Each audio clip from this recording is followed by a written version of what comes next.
The morning Everett Osei walked out of the hospital where he had just been told his wife was not coming home. A woman in a gray wool coat was standing beside a black car at the curb, looking at her phone like she had somewhere more important to be. He didn't know her.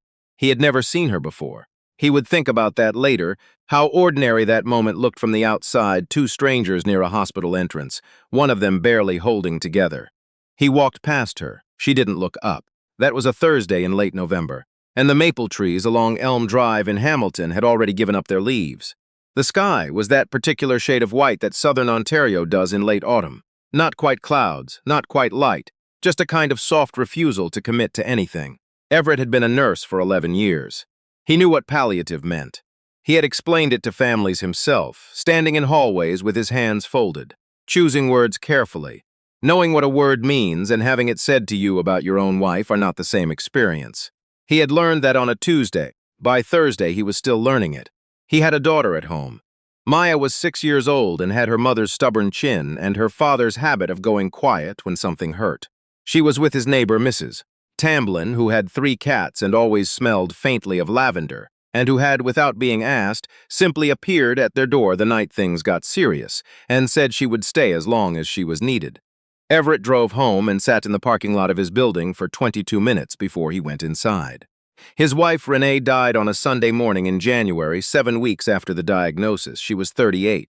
She had been a librarian at the Central Branch downtown, and she had very specific opinions about the organizational failures of the Dewey Decimal System, and she made a beef stew that Maya still asked for by name, and she was gone before the city had finished salting the sidewalks.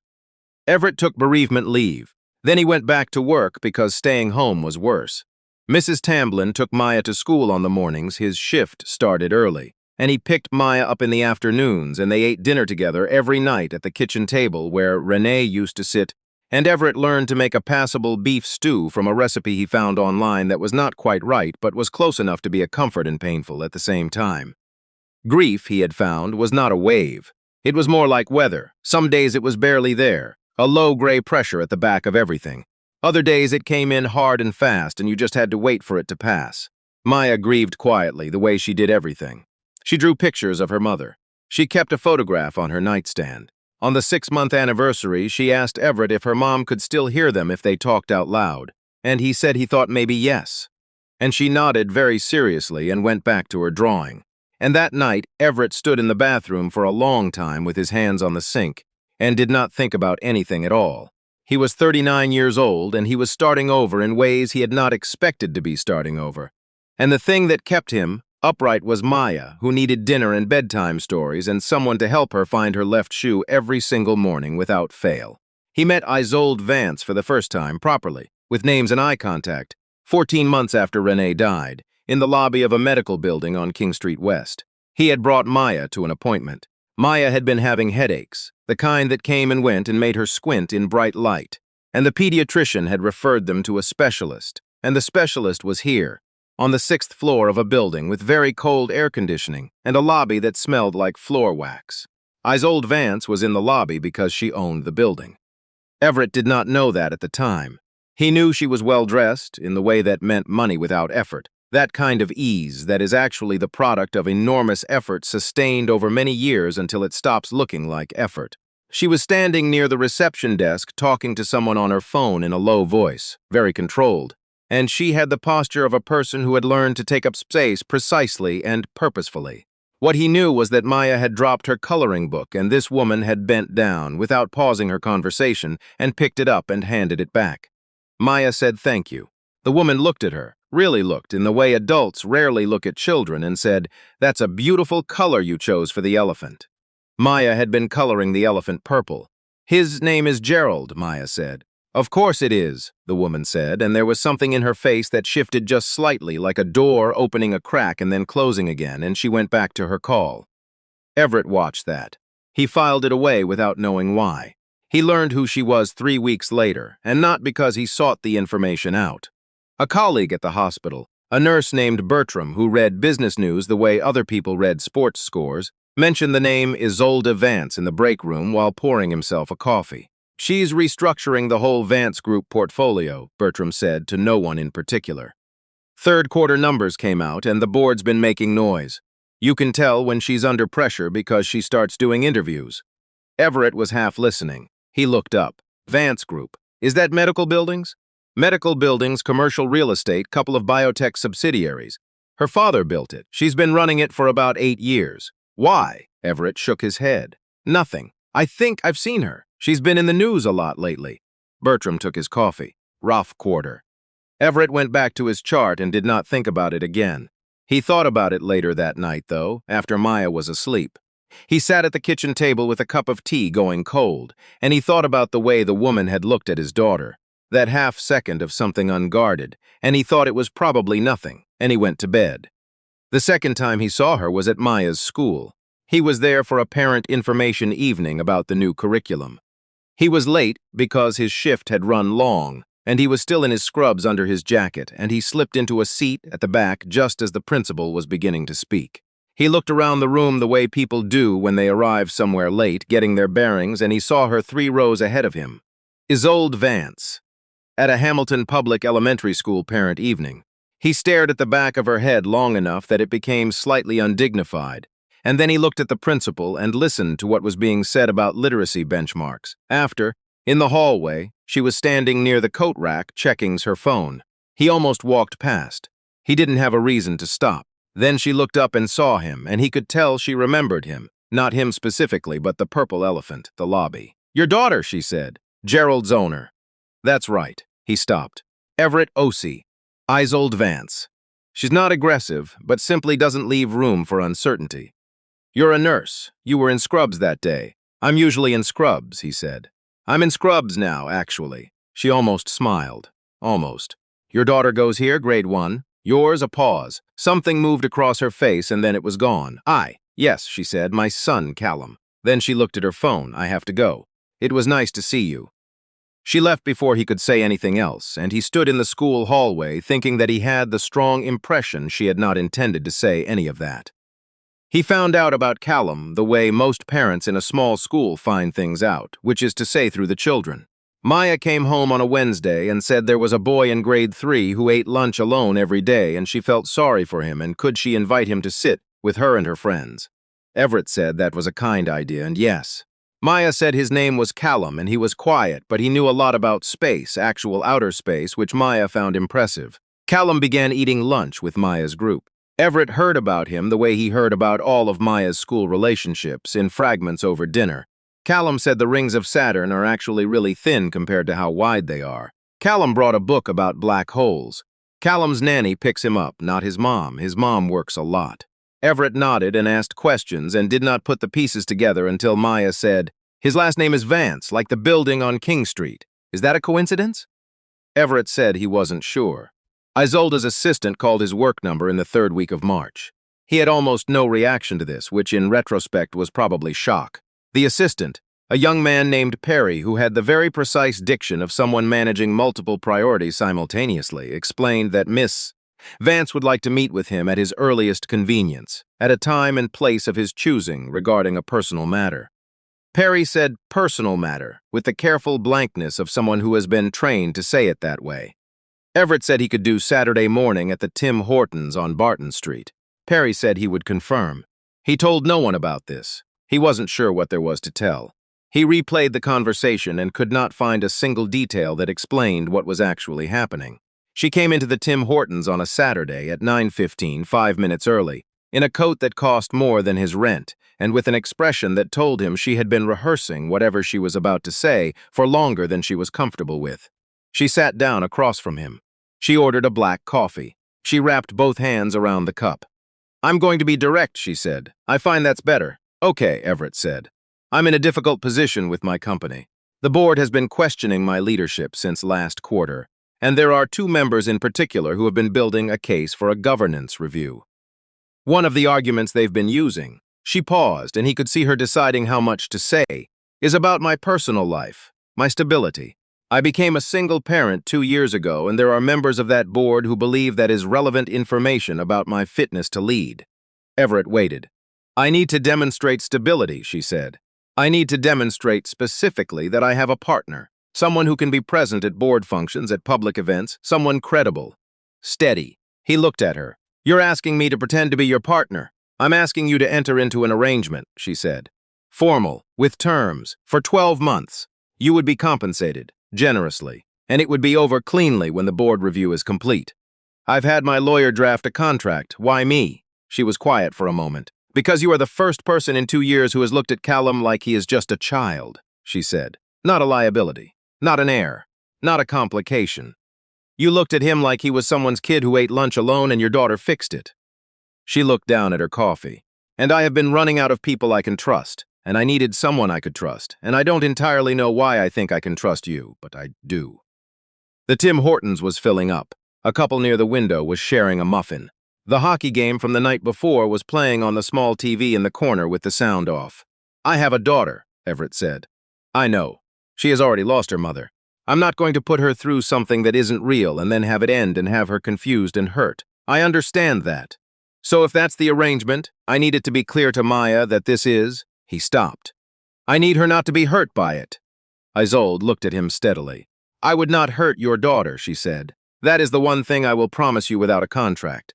He didn't say yes. He didn't say no. He drove home and sat in the parking lot of his building for 17 minutes, shorter this time. And then he went upstairs and made Maya her Saturday pancakes and listened to her tell him about a book she was reading, about a girl who trained horses, and he thought about what it felt like to be someone's parent and to be doing it alone. And he thought maybe he understood something about what Isolde was asking, even if he didn't understand all of it yet. He called Perry on Monday morning and said he wanted to see the contract. There were things in the contract that surprised him and things that did not. The compensation surprised him. Not because it was too low, but because she had put it so plainly, a number on a page, without apology. The clause about termination surprised him. She had included a provision that if he felt at any point that the arrangement was causing harm to either child, he could end it with 2 weeks' notice and still receive the full payment for the remaining term. He had not expected her to put that in. He told her that when they met to sign. Of course I put it in, she said. I told you, your daughter doesn't get hurt. That's not negotiable. He signed. She signed. Perry witnessed it. There was no ceremony. They had coffee and then went their separate ways. The arrangement was at first almost entirely professional. He attended a gala in April at the Hamilton Convention Center, where he wore a suit he had bought specifically for the occasion and stood beside Isolde while she introduced him to people whose names he recognized from business news, and who looked at him with the particular assessment of those who want to understand what another person is for. He was calm. He had spent 11 years explaining difficult things to frighten people in hospital corridors. A gala was not a test he couldn't pass. Isolde introduced him as her partner. She said it without hesitation, with the same quiet authority she brought to everything, and then she moved on to the next conversation, and he fell into step beside her. And it was, for what it was, quite smooth. In the car going home, she said, "You were very good." "I talked to a lot of people about healthcare funding," he said. "I might have gotten slightly passionate.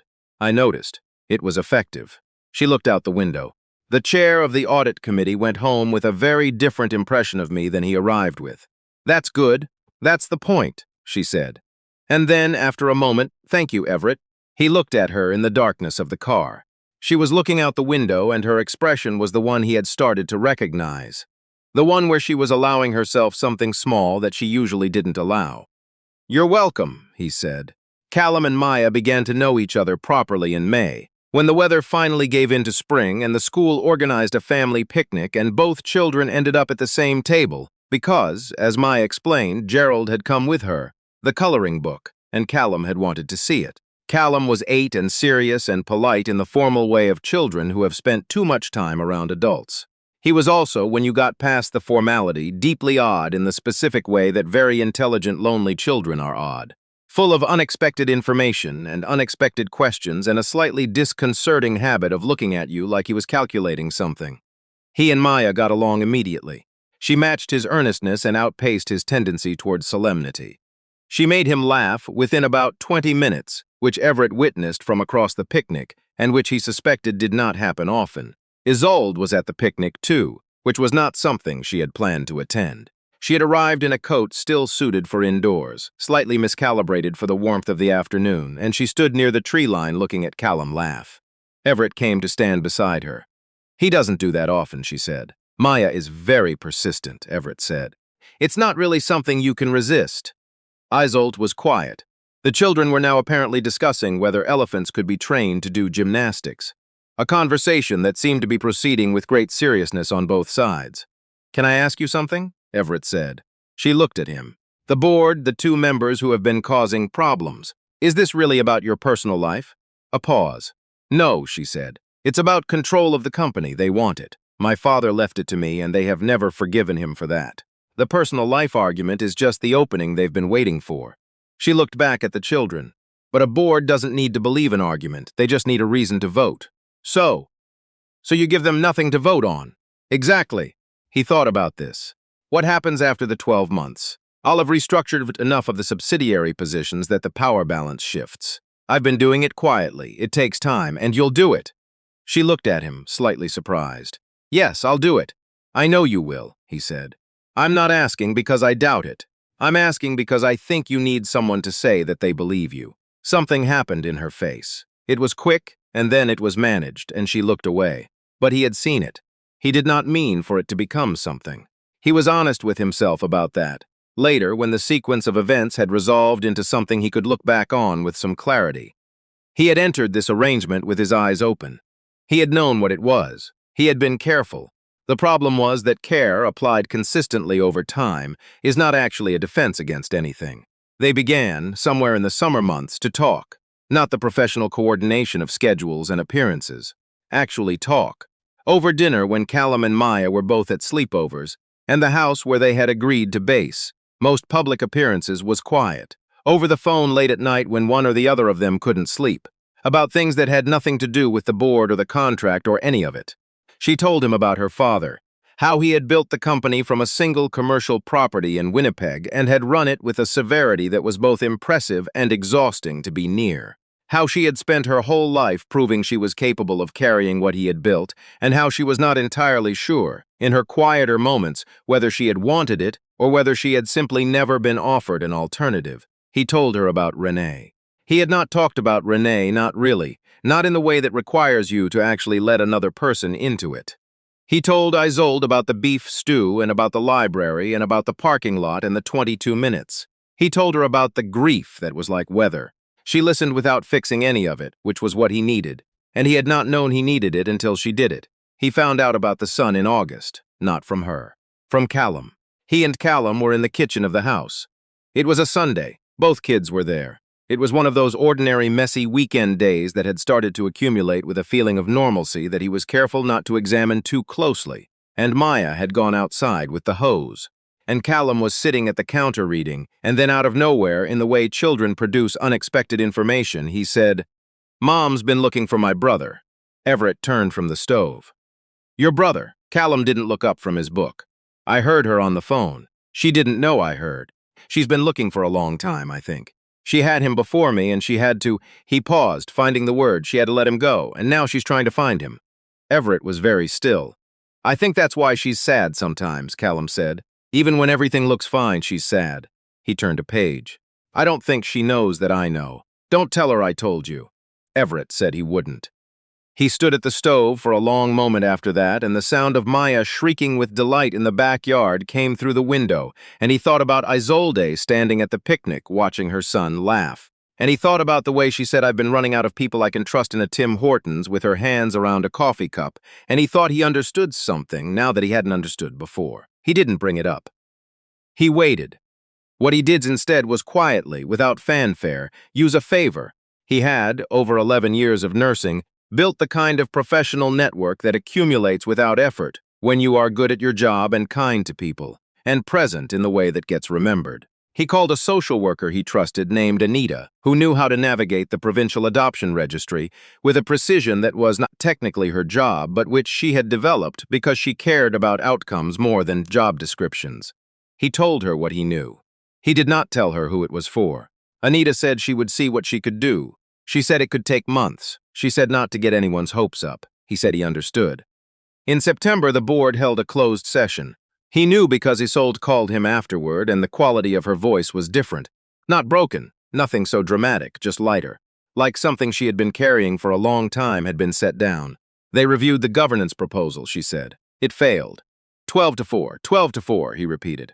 I restructured the external board positions in July. I told you I was doing it quietly. I've been doing it for 2 years. A pause. But 12 to 4 is beyond what I needed.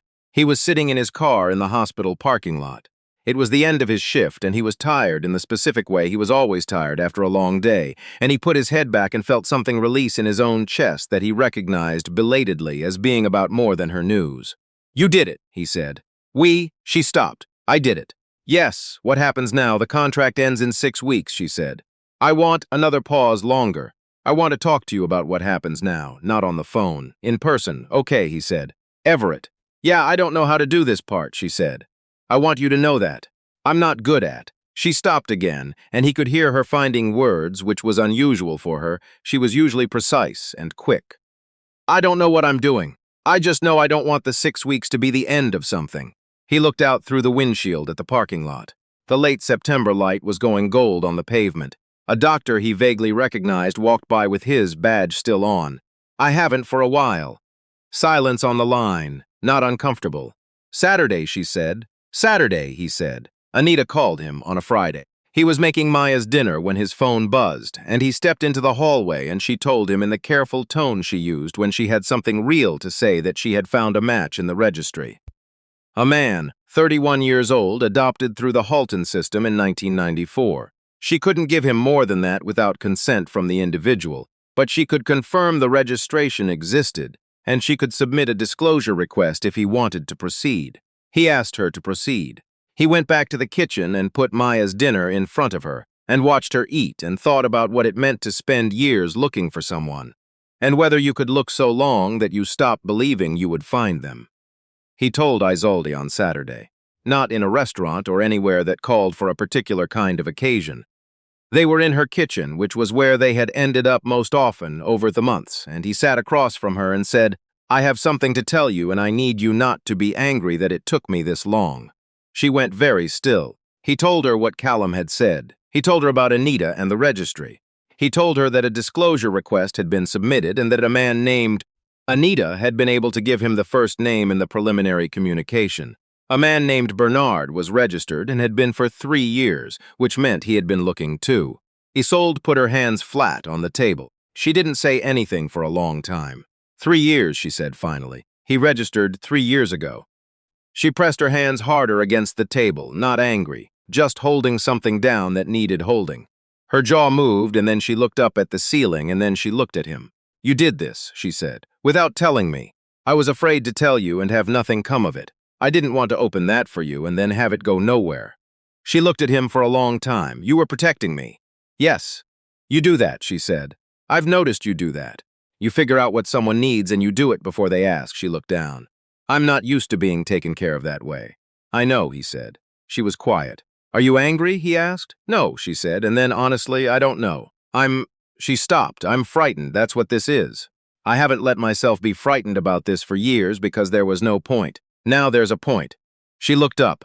"What if he doesn't want to meet me? Then you'll have tried, and you'll know, and that's still better than not knowing." "Is it?" "Yes," Everett said. "I've been on the other side of it. Knowing is always better, even when it's hard." She looked at him, and something in the look was not the Isolde of board meetings or galas or carefully constructed professional distances. It was something older and quieter and much less armored. "Stay," she said. "Not for the contract. Not for any of that. Just stay." Outside, Callum was in the garden kicking a ball against the fence in the measured way of a child who had learned to entertain himself. The sound came in through the window, steady and rhythmic, like a small clock keeping time. Everett reached across the table and covered her hands with his. "I'm not going anywhere," he said. "The disclosure went through in October. Bernard Vance Chung, as it turned out, a structural engineer in Guelph who had his mother's eyes and his adoptive father's habit of thinking for a long time before he spoke, agreed to a first meeting. It was at a coffee shop in Guelph on a Tuesday afternoon. Chosen for its ordinariness, Isolde drove herself. She had asked Everett if he wanted to come, and he had said yes, and then she had said no, not the first time, and he had agreed. He waited in Hamilton, and he did not call her, just kept his phone on the table and let her go do the thing that was hers to do. She texted him 4 hours later, one sentence. "He has Callum's nose." Everett read it twice. Then he sat back in his chair and put his hand over his eyes and let out a long breath that had been waiting somewhere in his chest since August. Maya came in from her room and looked at him. "Dad, are you okay?" Yeah, he said. He took his hand away from his eyes. He looked at her mother's stubborn chin, her own quiet watchfulness, the coloring book she was carrying again for no particular reason, and he thought that life was very strange, and also, in its strange way, sometimes very generous. "I'm good," he said. "Come sit with me a minute." She climbed up onto the couch beside him and opened the coloring book to a new page. Gerald was on page 7, completed. She was on page 11 now, a tiger, already going purple at the ears. Outside the window, Hamilton in October was beginning to turn.